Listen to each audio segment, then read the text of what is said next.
In today's video, I'm going to teach you how to use the fillet command in AutoCAD examples. By the end, you'll know exactly how to round or sharpen corners with confidence and speed. First, open your drawing and head to the command line, type fillet and press enter. This wakes up one of the most useful modification tools in AutoCAD. Fillet is all about connecting two objects, like lines or arcs, by creating a smooth arc between them or forcing a crisp, sharp corner if you want. It's great for cleaning up geometry, refining corners, and keeping designs consistent. Next, set your radius. When the command is active, type R and press enter to switch to the radius option, then enter a value.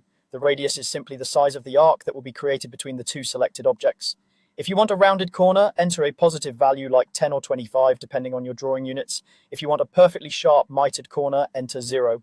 A radius of 0 tells AutoCAD to trim or extend the lines to meet at a hard corner without any curve. Keep in mind, whatever you set stays active for the next fillets until you change it again. Now apply the fillet, select your first line, then select the second line. AutoCAD will automatically trim or extend those objects and create the transition based on the radius you chose. If the lines don't currently meet, don't worry, fillet can extend them to find the intersection. If they cross at an odd angle, the command still creates the appropriate arc or sharp corner.